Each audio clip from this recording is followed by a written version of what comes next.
So I'm Randy, I'm an alcoholic. So grateful to be here today and love this meeting. And wow, it's crazy. Time goes by. I'm pretty comfortable at 29 years. I think that's enough. I don't need 30. This year can go as slow as it wants.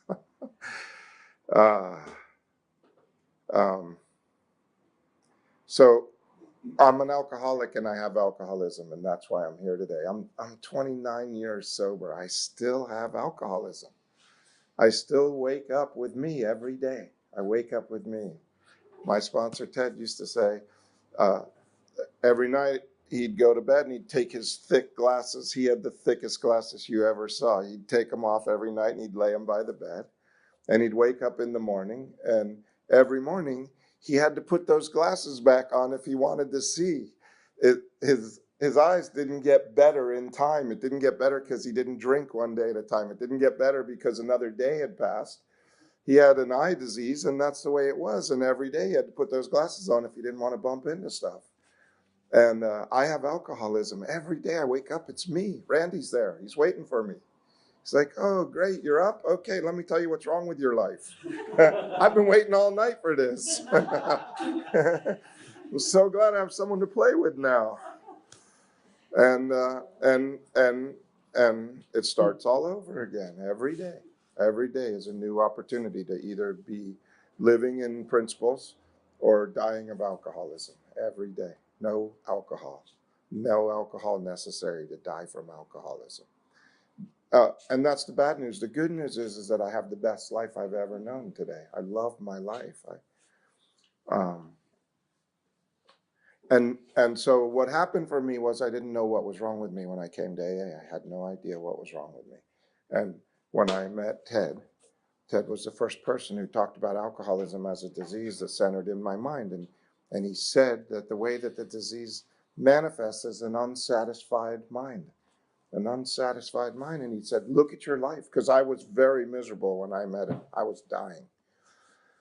With about, I think I had like 2 years when I met Ted. And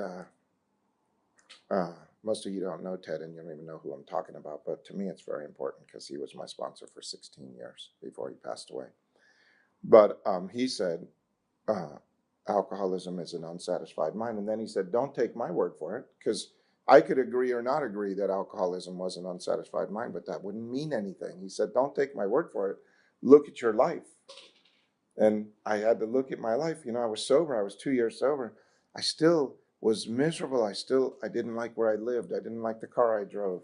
I liked it. It was okay. You know, I was happy that I had a car, but it wasn't the car I wanted or the car I deserved or the car I was supposed to be in. It was just the car of the moment that I was forced to drive to get around in it.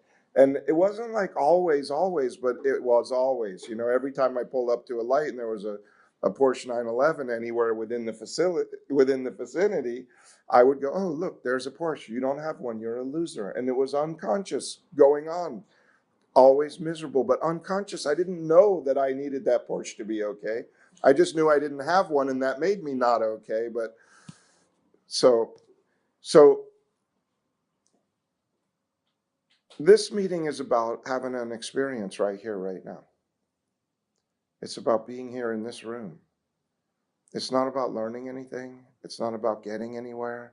It's not about making more money or finding the right girl or making your relationships work, because nobody's having one right now. It's about being here in this room and having an experience with my higher power right now. It's about slowing down and relaxing and stopping my mind, where there's nowhere to go and there's nothing to do till 10 to 1. And then you can rev your mind up again, and you can start off by figuring out how you're going to get to wherever you're getting from here and how much traffic there's going to be and how many lights and how many stop signs, and go and just go. But right now I get to just be here in this room. And that's what I love about this meeting. This is not about drunkalogs, and it's not about who's driving me crazy in my job or anything. It's about right here, right now. Power, could you be with me? Could you help me have an experience? Could you help me know what it feels like to be restored to sanity for one moment, just one moment right now, just this one, with no reference to any other moments. And that's what's possible, and that's possible every moment, right now, this moment, every moment. It's possible. And the program of recovery lays out a way of life where that's absolutely possible, where the spirit in me that can be awakened, and I can intuitively know how to handle situations that used to baffle me. And I start to see that the good or the bad or whatever's happening in my life, God is doing for me what I can't do for myself. And I start to see that I can't see the big picture. So everything looks bad or good at the moment that it's happening. And I judge everything as bad or good based on all of my old ideas, but I can't see the big picture. So I have no idea if anything is bad or good. Most of the stuff I thought was bad turned out to be unbelievably great life learning lessons for my life.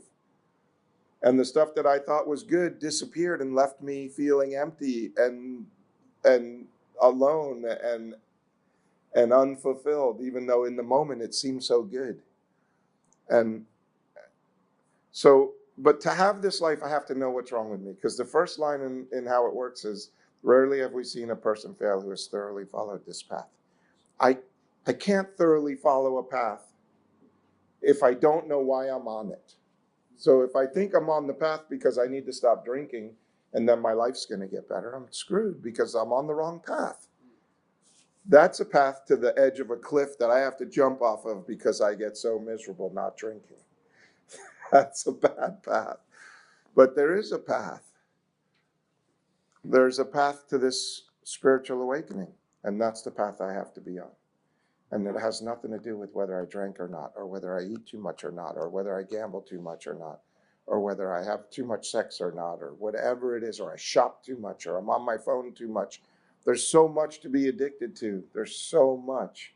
But the path that I'm on is to have a spiritual awakening so that I could be okay in this moment, this one, right here, right now. And so we've been spending a lot of time on alcoholism. I talk about it at every meeting. I start with alcoholism because if I don't know what alcoholism is, I'm screwed. And so for me, it's a unsatisfiable, fault-finding, opinionated mind. And it's coupled with this infantile ego that we've been reading about in Tebow, because he shines the light on it so well, that it's this character that's always in a hurry and is easily frustrated and can't stand the word no. And has the delusion that one day I'm going to wrest satisfaction and happiness out of this world if I only manage well. I keep thinking it's so deep, and I don't even know that I have it most of the time, but always riding in my unconscious in the back of my mind is the idea that if I just got the right job or the right woman or the right amount of money in the bank or the right car or the right place to live or the right haircut or I weighed the right weight or something, there's always that idea in the back of my head, when I get there, then I'm going to wrest satisfaction and happiness out of the world. Then I'm going to be happy. But I have a character that is unsatisfied, unsatisfiable. So even when I get exactly where my mind told me was there, when I get there and I'm standing there, I look around, I'm like, what? Where'd everything go? This isn't what I wanted, and I got to get somewhere else. And it's always driving me. I'm always driven by this delusion. So I have to know what's wrong with me so that I can go into the steps and admit complete defeat. How am I going to admit complete defeat if I'm not drinking? I can drive my car. I have a job. I have a relationship. I don't love it, but I have it. And I'm functioning in my life. How am I going to admit complete defeat? But with alcoholism, I can do all those things. I can drive my car. But on the way there, I'm going to want to kill somebody in my mind. I'm not going to get out of my car and do anything usually, but I want to. I have incredible fantasies of driving up and putting my bumper on your bumper and just pushing you off the road, and because you're just not going fast enough and you're in my lane. Whatever lane I'm in is the designated my lane, and you have to go my speed. And where does that come from? Where does that idea come from? That's just crazy. It's just a road. I get to use it. But if I'm on it, my mind captures it. This is Randy's road. It should be called Randy's Lane, Randy's Place, Randy's Boulevard, Randy's Freeway. Then people might get, then they might act right. That's right. So anyway, hopefully the awareness of the disease has been exposed so that I know what path I'm on and why I'm on it. And then I can start walking down that path. And maybe, I've never seen an alcoholic thoroughly follow this path. I've never seen it happen. I've seen them go kicking and screaming. I've seen some get dragged down the path. I've seen some get pushed down the path. I've never seen many alcoholics thoroughly follow the path. But the ones that do, at some time or another, my life became important to me. And I started thoroughly reading the reading for my own life and going to meetings for my life and doing this program for my life. And something switched and I started more thoroughly doing it. And when I did that, I started to have the results of having moments of peace. Sometimes long moments, sometimes short moments.